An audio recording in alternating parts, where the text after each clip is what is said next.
and people of color. And that's, I guess, what attracted me to him, because I can remember growing up in my house, my father always had an African king on the wall. And I just never knew why. And it was something that he drew himself. He always he always gave me some type of an identity. And I don't know whether some words you may recognize or not. My grandfather was considered pardo, and I never knew what pardo was. Yes. He was not considered, in fact, on his paperwork to come into the U.S., there was mestizo on there, and his color was pardo. But when you get to this country, you know, if you have a beard there, like this, you know. And see, it was crazy because my father didn't know anything about Jim Crow, didn't know anything about racism, because he came here for an opportunity, which is what a lot of Cubans did to come to this country. And I like to talk about my hometown, the history of Tampa. Vicente Martinez created Ybor City. He was a Spaniard cigar manufacturer who started out with a factory in Havana. Then he wanted to expand because this is the time during Teddy Roosevelt and the Rough Riders, and you know, they were smoking a lot of cigars, and Teddy Roosevelt used to smoke cigars on the banks of the Hillsborough County River, you know, in Tampa. But when Martinez Ybor expanded to Key West, everything worked out fine for a couple of years until a hurricane hit. That ruined him there. But then he was going to stay in the U.S. because there was opportunity in the U.S. You know, he wanted to make some money, and tobacco was big at that time.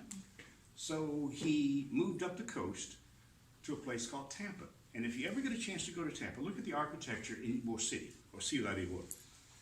The cigar factories are made out of red brick. The walls are about this thick. The first floor is about this high.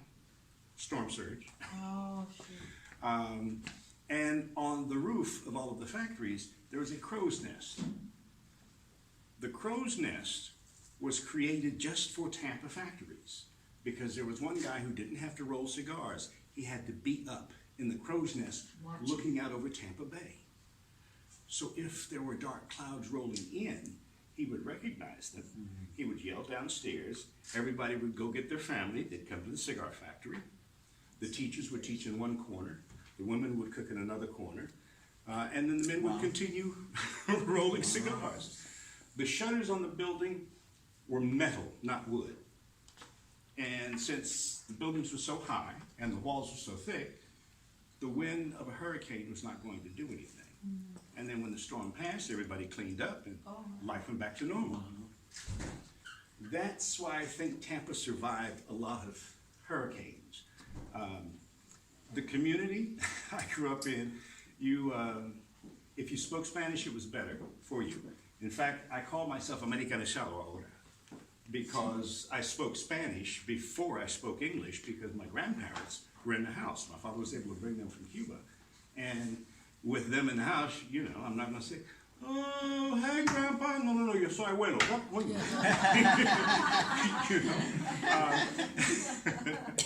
You know, so it's stories about a different community that people would not know about. And there has been an interest in that over the past, I'd say about 10 years. About 6-7 years ago, I was invited to go to the Schomburg Museum. Anybody know about the Schomburg Museum in New York? It is the best repository of information on Afro-Latinos. Now, Schomburg, and I cannot remember his first name, un negro puertorriqueño. But with a name like Schomburg, it's like, until I found out who he was, then I got interested. He has collected things from Central and South America, the United States, also Europe and Africa, and he was just able to pull them all together. And now it is a major part of New York Library system, the Schomburg Museum. They asked me to come up there to be part of an Afro-Latino conference, and I was surprised that many in the room who claim to have sangre africano look like you. You know, to me that's surprising, because I'm from this country where people don't want to look black. They don't want to have that sangre in their system. They don't want to talk about that. But I was really surprised And a lot of them were talking about my uncle's book, not knowing it was my uncle's book. And in fact, when I sent that note, well, you responded because there's a new book that I didn't know about. A woman who is the anthropology director of the Department of Anthropology at the University of South Florida, Susan Greenberg.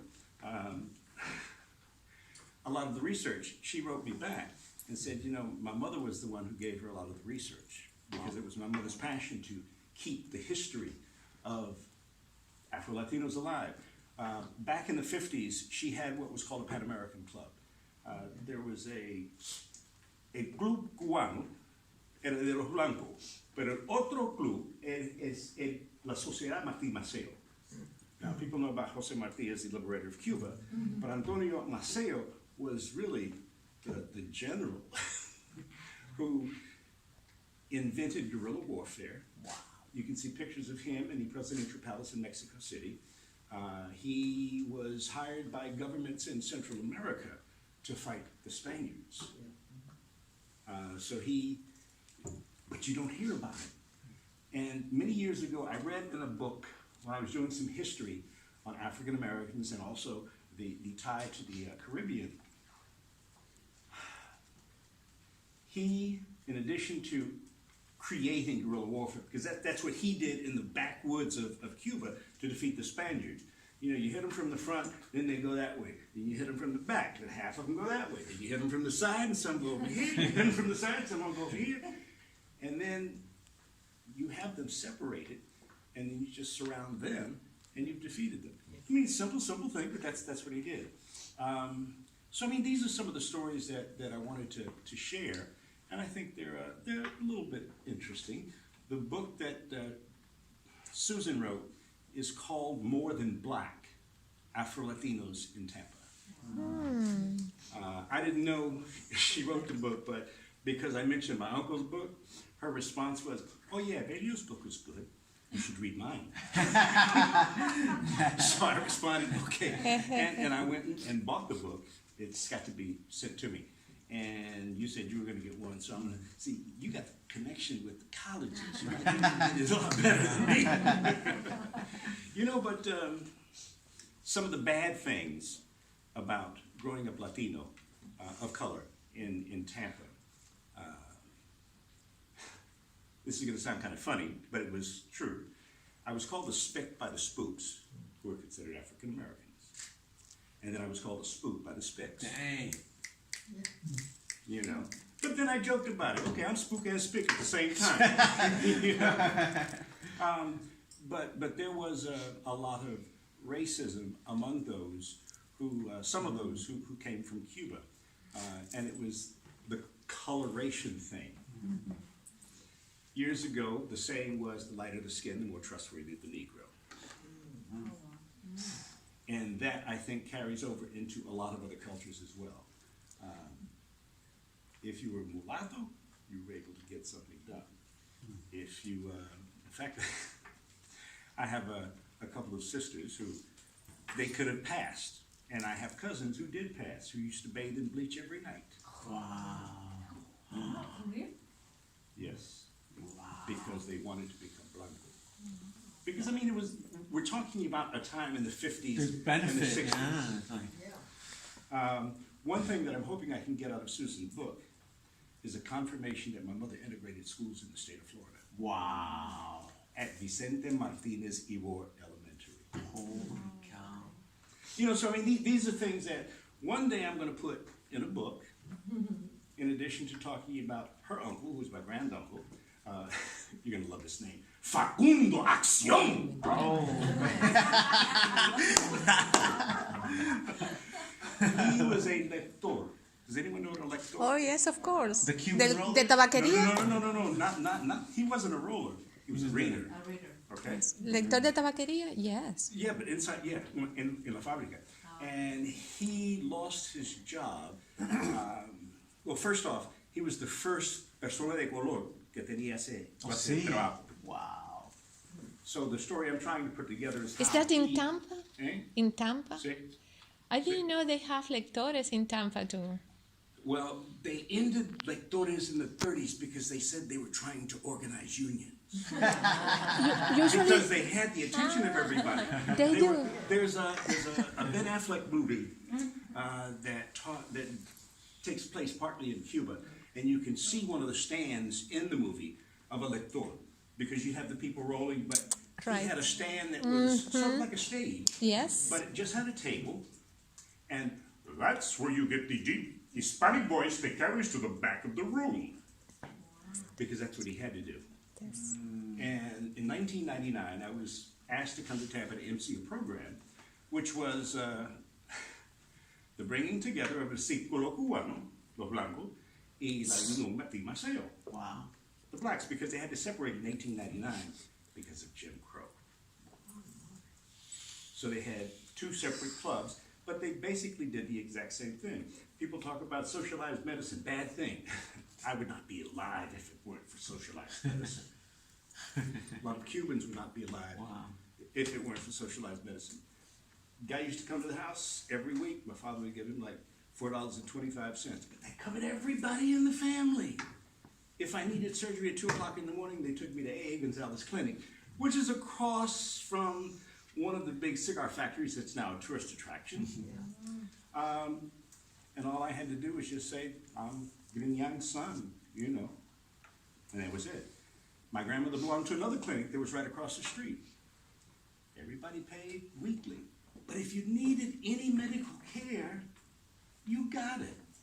And if you couldn't leave your bed, a doctor came to the house. They don't have, with the little black bags, you know, the doctor's bag. You know, they don't have that. But see, those are some of the things that I grew up with in my community. Only my community, even though it was black, and there was like Central Park Village and Booker T. Washington High School, y los cubanos estaban en el centro de todo eso. You know, so you had to find a way to do things. I tell stories about never had to buy eggs because we lived next door to a polleria. Anybody know what a polleria is? Chicken market. Run by a Cuban we only knew as Chino. But Chino was a smart man, very industrious. And that is why I love Cuba and Cuban people, because they are so industrious. When they don't have, they create what they need. Women over there, I did a story, what was it?